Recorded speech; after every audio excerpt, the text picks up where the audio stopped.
میرے محترم دوستو،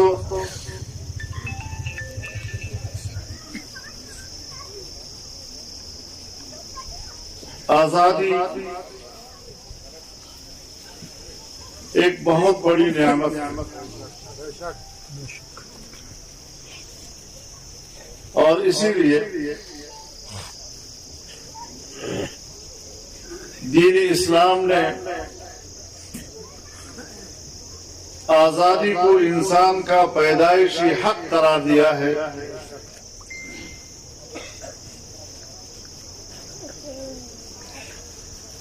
لیکن آزادی کا مفہوم کیا ہے؟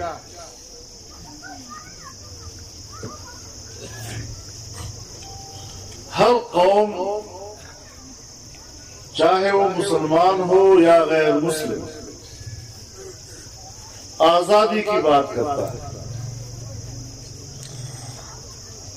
آزادی کا حق مانگتا ہے،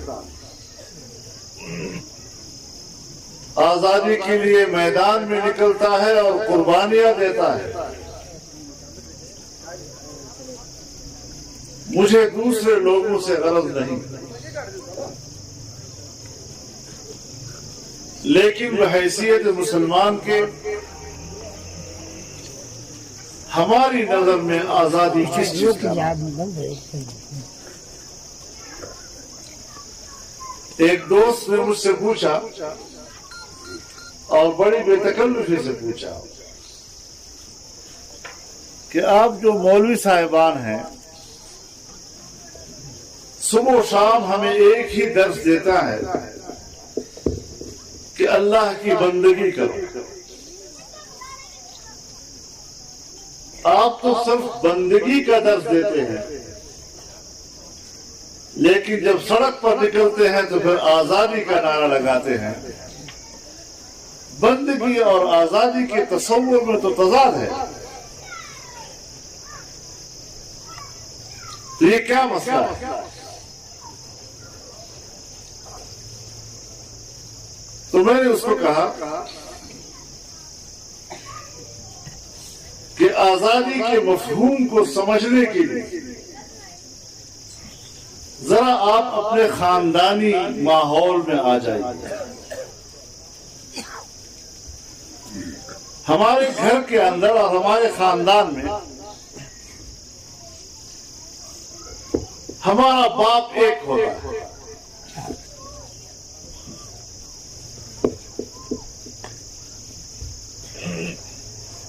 اور وہ اولاد جو اپنے باپ کی فرما بردار ہو، اپنے باپ کی اطاعت کرتا نظر آتا ہو، اگر اس کے باپ کی زمین ہے اور وہ اپنے باپ کی زمین میں محنت کرتا ہو، اگر اس کے باپ کا کارخانہ ہے اور اس پہ وہ مزدوری کر رہا ہے، اگر اس کے باپ کی دکان ہے اور بیٹا اپنے باپ کی دکان پر بیٹھتا ہے، تو ہماری سوسائٹی میں اور ہمارے ماحول میں باپ کی زمین پر کام کرنے والے کو مزیرا نہیں کہا جاتا، باپ کے کارخانے میں محنت کرنے والے کو مزدور نہیں کہا جاتا، باپ کے حویلی میں اور اس کے حجرے میں بیٹھنے والے کو گھر کا چوکیدار نہیں کہا جاتا، باپ کی جیب سے خرچ کرنے والے کو باپ کا نوکر نہیں کہا جاتا، اس کا ملازم نہیں کہا جاتا، اسے خاندانی کہا جاتا ہے، اسے محترم سمجھا جاتا ہے معاشرے میں، اسے اپنی جائیداد کا مالک تصور کیا جاتا ہے، اور اسے معاشرہ ایک آزاد منش انسان کے طور پر دیکھتا ہے۔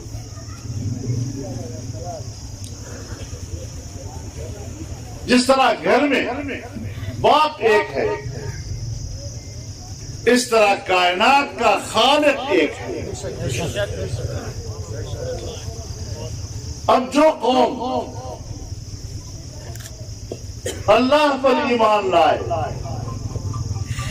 اللہ کے دین پر ایمان لائے، اللہ کی اور صرف اللہ کی عبادت کرتی ہوئی نظر آئے تو اسے بھی غلام نہیں کہا جاتا۔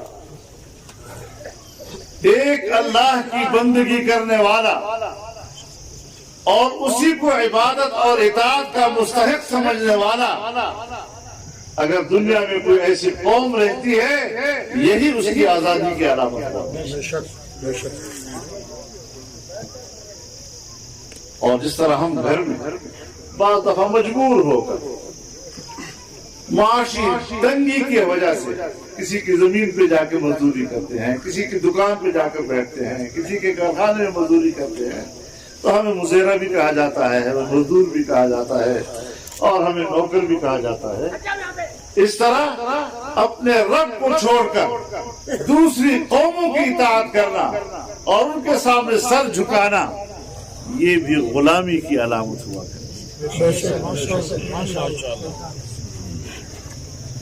تو ہم تو اس معنی سے آزادی کو لیتے ہیں کہ اللہ کی دین کی پیروی۔ اگر میرے ملک میں اللہ کا دین نہیں ہے اور میری مملکتی زندگی، حکومتی زندگی، قومی زندگی، ملی زندگی وہ اللہ کے قانون کے تابع نہیں ہے، تو ہر چند کہ میں مسلمان ہوں لیکن میں اپنے آپ کو ایک آزاد شہری نہیں کہہ سکتا۔ بنیادی بات اسی کو سمجھ۔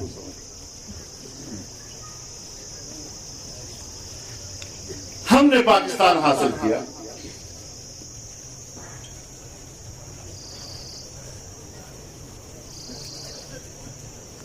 اور ہم سمجھتے ہیں کہ ہم آزاد ہیں۔ ہم نے انگریز سے آزادی حاصل کی، ہم نے ہندو سے آزادی حاصل کی۔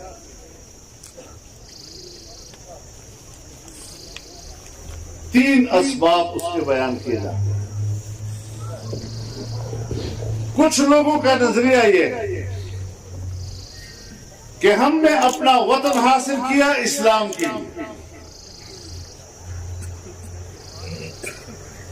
کچھ لوگوں کی رائے یہ ہے کہ ہم نے وطن حاصل کیا معاشی آزادی کے لیے، اور کچھ لوگوں کی رائے یہ ہے کہ ہم نے وطن حاصل کیا جمہوریت کے لیے۔ ہم نے اپنے فیصلے خود کرنے، ہم نے کسی کی بالادستی کو نہیں مانی۔ آج ہمارے 72 سال بیت چکے، تو کیا وجہ ہے کہ اسلام کی بات کرنے والے اور اسلام کو آزادی کا مقصد سمجھنے والے وہ بھی کہتے ہیں کہ اب تک اسلام کیوں نہیں آیا، اور آزادی کے باوجود ہمارے پاس اسلام کیوں نہیں؟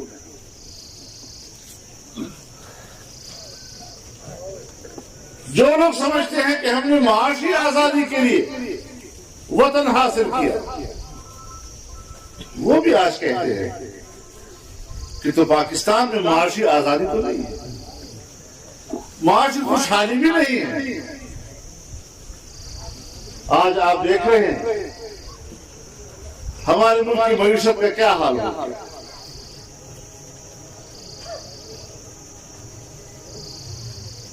ہمارے ملک کی مجموعی پیداوار سالانہ ترقی صفر سے نیچے آ گئی، صفر سے نیچے۔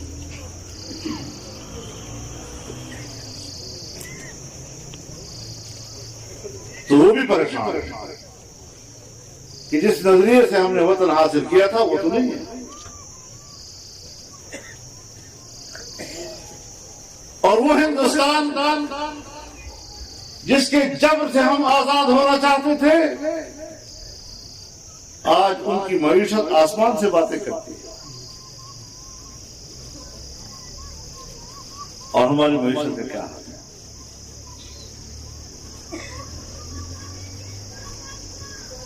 جن لوگوں کا نظریہ یہ ہے کہ ہم نے جمہوریت کے لیے ملک حاصل کیا، 70 سال ہمارے گزرے ہیں تو اکثر سال ہمارے، اکثر مدت، اکثر عمر ہماری مارشل لاؤ میں گزری ہے۔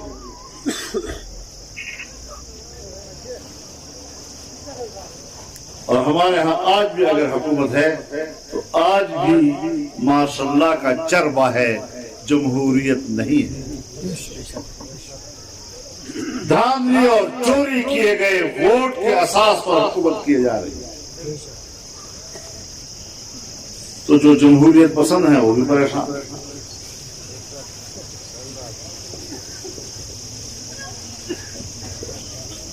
اب ان سوالوں کا ہم نے حل کیسے تلاش کرا؟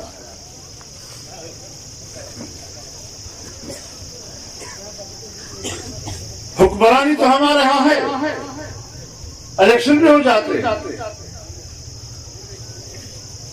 لیکن سب کچھ پیچھے کی طرف کیوں جا رہا ہے، جس کو ہم ترقی معکوس کہتے ہیں، الٹے پاؤں ہم پڑ رہے ہیں۔ میرے دوستو، جب تک آپ روایتی سیاست سے نہیں ہٹتے، جب تک آپ نظریاتی قوتوں کو نہیں پہچانیں گے، جب تک ملک کا نظام ان کے ہاتھ میں نہیں آئے گا کہ جو اقتدار کو اپنی ذاتی دولت کمانے کا ذریعہ نہیں، قوم کو مالا مال بنانے کا سوچتے ہیں،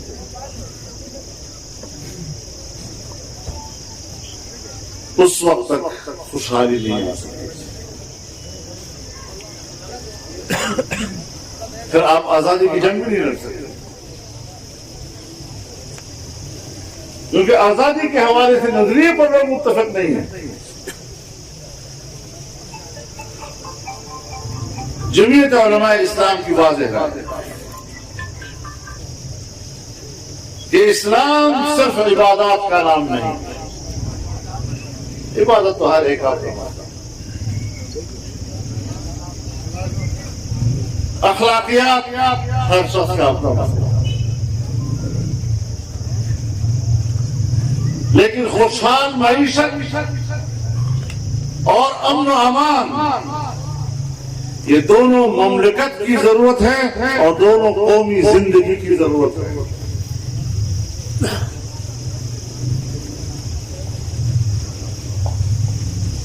ظاہر ہے کہ اسلام اللہ کا دیا ہوا دین ہے، ہم اس کو مملکت کا نظام بنائیں۔ معاشی نظام اللہ کا دیا ہوا نظام ہے۔ ہم لوگ سمجھتے ہیں کہ ہم انسانوں کو رزق دیتے ہیں، ہم انسانوں کو رزق نہیں دیتے۔ اللہ تعالیٰ فرماتے ہیں اَهُمْ يَقْسِمُونَ رَحْمَةَ رَبِّهِمْ نَحْنُ قَسَمْنَا بَيْنَهُمْ مَعِيشَتَهُمْ فِي الْحَيَاةِ الدُّنْيَا وَرَفَعْنَا بَعْضَهُمْ فَوْقَ بَعْضٍ دَرَجَاتٍ لِيَتَّخِذَ بَعْضُهُم بَعْضًا سُخْرِيًّا۔ یہ لوگ سمجھتے ہیں کہ ہم اللہ کی رحمت کو تقسیم کرتے ہیں، اللہ کی رحمت تو بہت بڑی چیز ہے۔ یہ جو عام مادی زندگی میں معیشت کی تقسیم ہے، روزگار کی تقسیم ہے، اللہ فرماتا ہے یہ بھی ہمارا ہے۔ ہم نے آپ کو وسائل مہیا کیے، ہم نے آسمان سے تم پر پانی برسایا، ہم نے تمہاری مٹی کو اور تمہاری زمین کو اس قابل بنایا کہ وہ اناج اگائے، پھل اگائے۔ تمہارا کام ہے منصفانہ تقسیم۔ اب اس منصفانہ تقسیم میں کچھ لوگ دولت کے مالک ہوتے ہیں، محنت کے محتاج ہوتے ہیں، اور کچھ لوگ محنت کے مالک ہوتے ہیں، دولت کے محتاج ہوتے ہیں۔ ایک کے پاس دولت ہے، محنت کی طاقت ہے، ایک کے پاس محنت کی طاقت ہے، اس کے پاس پیسہ نہیں ہے۔ آئیے دونوں کے درمیان ایک دوسرے کو مسخر کر کے لیتخذ بعضهم بعضا سخریا، تجارت کریں، کاروبار کریں، منافع کی تقسیم کریں، آپس میں ایک دوسرے کے ساتھ انصاف کریں، ایک دوسرے کا حق ادا کریں۔ اسی لیے تو ہم یورپ سے کہتے ہیں نا کہ تمہارے پاس ٹیکنالوجی ہے، ہمارے پاس ٹیکنالوجی نہیں، تمہارے پاس وسائل کی کمی ہے، ہمارے پاس وسائل کی فراوانی ہے، ہمارے پہاڑوں میں سب کچھ ہے، معدنیات بھی ہے، جنگلات بھی ہے، پانی بھی ہے، زراعت بھی ہے، لیکن ٹیکنالوجی آؤ تم ہمیں ٹیکنالوجی دو، ہم تمہیں وسائل دیں اور پھر منافع کو تقسیم کریں، آپ بھی فائدہ اٹھائیں، ہم بھی فائدہ اٹھائیں گے۔ لیکن آج عالمی قوتیں ہمارے وسائل پر قبضہ کرنا چاہتی ہیں اور وہ سمجھتی ہیں کہ ہر چند کے پاکستانیوں کو کہو کہ تم آزاد قوم ہو، لیکن ان کے وسائل کے مالک ہم ہوں گے، ان کے معدنیات کے مالک ہم ہوں گے، ان کے جنگلات کے مالک ہم ہوں گے، زمین کے نیچے تیل کے مالک وہ ہوں گے، گیس کے مالک وہ ہوں گے، کوئلے کے مالک وہ ہوں گے۔ اس طرح تو پھر نہیں چلتی زندگی۔ اس نظریے کو لے کر ہم اٹھے ہیں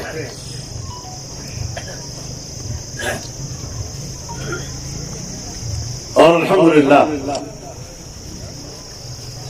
آج عام آدمی نے اس منشور پر اعتماد کیا ہے، اس نظریے پر اعتماد کیا ہے۔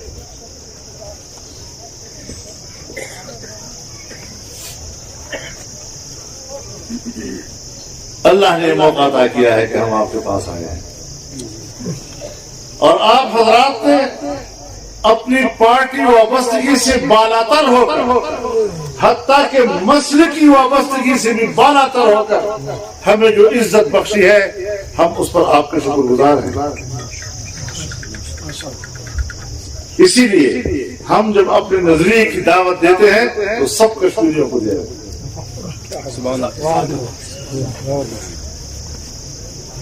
آپ نے ہمیں عزت دی، ہم نے آپ کو وہ راستہ دکھایا کہ جس راستے سے ہماری مستقبل کی ترقی، مستقبل کی آزادی، مستقبل کی خوشحالی اور مستقبل کا عزت و وقار وابستہ۔ انشاءاللہ اسی راستے پہ جائیں گے۔ اور میں نے تو آپ کو 3 باتیں کہی: اسلام، معیشت اور جمہوریت۔ آج کی اس نئے دور میں، تبدیلیوں کے دور میں،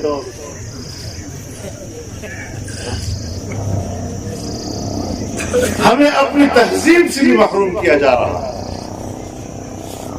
ہمارے نوجوان کو بے راہ روی دکھائی جا رہی ہے، اور جس انڈیا کے خلاف ہم کشمیر کی جنگ لڑ رہے ہیں، اس کشمیری کو کہا جاتا ہے کہ انڈیا کی کلچر کو اپناؤ، وہاں کی تہذیب و اخلاق کو اپنانے کے لیے ہمارا میڈیا استعمال ہو رہا ہے، اور اس کے حوصلہ افزائی ہمارے فراہم کر رہے ہیں۔ تو ہمیں بڑے انقلابی انداز کے ساتھ اب آگے بڑھنا ہے۔ یہ ملک ہمارا ہے، اس ملک کے ادارے ہمارے، ہم سے کوئی نہ لڑے، ہم کسی سے نہیں لڑتے۔ ہاں، یہ ضرور نظریہ رکھے کہ ہر ایک کا اپنے فرائض اور اپنے اختیارات کا ایک دائرہ ہے۔ اگر آپ اپنے گھر میں اور اپنی زمین میں محنت کرتے ہیں، کام کرتے ہیں، کمرہ نیا بناتے ہیں، کمرہ گراتے ہیں، تو آپ کا اختیار ہے، آپ کو کوئی کچھ نہیں کہتا۔ لیکن آپ نے اگر پڑوسی کی زمین میں مداخلت کی، پڑوسی کے گھر کا کمرہ گرا دیا، اور اسے آپ 1000 کہیں کہ میں آپ کے گھر کا کمرہ نیا بنا کے دے رہا ہوں آپ کو، ہر چند کے آپ اس کو کہیں کہ میں آپ کو اس سے اچھا کمرہ بنا کر دے رہا ہوں، وہ آپ سے کہتے ہیں آپ ہوتے کون میرے گھر میں داخل کریں؟ اپنے حویلی کے اندر تمہارے اختیار کو تسلیم نہیں کرے گا۔ اپنی زمین میں آپ 1000 کہیں کہ بابا اپنے زمین میں ہل چلا رہا ہوں، اس میں دانا ڈال رہا ہوں، آپ کی زمین میں بھی میں ہل چلا رہا ہوں، آپ کی زمین میں دانا ڈال رہا ہوں، آپ کیوں خفا ہو رہے ہیں؟ آپ سے کہا ہوتے کون میری زمین میں گھسنے والے؟ اسی طریقے سے ہم ملک کے تمام اداروں سے کہنا چاہتے ہیں، چاہے وہ اسٹیبلشمنٹ ہے، چاہے وہ بیوروکریسی ہے، چاہے وہ پارلیمنٹ ہے، چاہے وہ عدالت ہے، جو ادارہ ہے اپنے اپنے دائرے کے اندر فرائض سر انجام دے، ہمارے سلام۔ جھگڑا اس وقت پیدا ہوتا ہے جب ہم دوسرے کے ادارے میں جا کر مداخلت کرتے ہیں۔ مجھ سے تو کسی سیاسی جماعت کے حوالے سے بھی کہا جاتا ہے کہ اس سیاسی جماعت میں یہ ہو رہا ہے، یہ ہو رہا ہے، اس نے یہ کہہ دیا، اس نے یہ کہہ دیا، تو میں اس کے جواب میں بھی کہتا ہوں ان کا داخل ہوتا ہے، کسی دوسری پارٹی کے معاملہ میں ہوتا ہے۔ تب جا کر ہم ایک صحیح معنوں میں ایک مضبوط مستحکم ملک بنا سکتے ہیں۔ اس کے لیے جائز نظام ہونا چاہیے۔ اگر جمہوریت ہے اور ہر شخص کا اپنا ووٹ ہے، یہ نہ ہو کہ جس بکسے میں میں ووٹ ڈال رہا ہوں وہ بکسا اور جس بکسے سے ووٹ گنا جا رہا ہے وہ بکسا ہو، یہ نہیں ہونا چاہیے۔ یہ ہوگا تو ہنگامہ ہوگا۔ اس بنیاد پر حکمران آئے گا تو میں لاکھ آپ 1000 اس کی حفاظت کرے، میں اس کو ڈمی حکمران کروں۔ نعرہ تکبیر! قائد جمعیت تیری حیثیت کو، قائد جمعیت تیری بصیرت کو، قائد جمعیت تیری سیاست کو۔ اصول پر کوئی سزا نہیں ہو سکتی۔ ہاں، ہم تدریجی اصلاحات کے نظریے پہ کام کر رہے ہیں۔ ہم بندوق کی سیاست میں بات نہیں کر رہے، ہم جبر کی بنیاد پر بات نہیں کر رہے۔ ہمارا اسلوب دعوت کا ہے اور ہمارا اصول جمہوری اصول ہے جو ہمیں آئین ہے۔ یہ آئین ہمارے درمیان معاہدہ ہے۔ آپ کی کشمیری بھی ایک آئین ہے، پوری قوم پابند ہے اس کی۔ پاکستان میں بھی ایک آئین ہے، پوری قوم پابند ہے اس پر عمل درآمد کی۔ ہم نے اس آئین کو تسلیم کیا۔ ہاں، جہاں ہمیں اختلاف ہے اور ہم چاہتے ہیں کہ تبدیل ہو، اس کے لیے بھی پارلیمنٹ اور مساعد ادارے کو دیں، لیکن پارلیمنٹ تو ہونا۔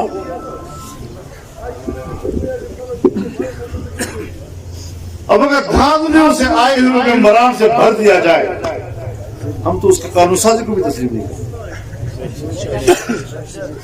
تم ہوتے کون ہو قانون سازی کرتے ہو؟ تم ہوتے کون ہو آئین میں ترمیم کرتے ہو؟ ہم تو ان کو یہ بھی حق نہیں دیتے کہ وہ پاکستانی عوام کے فیصلے بین الاقوامی معاہدات کے تحت کریں۔ جتنے بھی بین الاقوامی معاہدات ہیں ہم واضح طور پر کہتے ہیں کہ اگر ہماری حکومت کراتی ہے ہم ان معاہدات سے پابند نہیں ہوں گے۔ نہ اہل حکمران، نہ لائق حکمران، پہلے ناجائز تھے، 2 سال میں نہ اہل بھی ثابت ہوئے، نہ لائق بھی ثابت ہوئے۔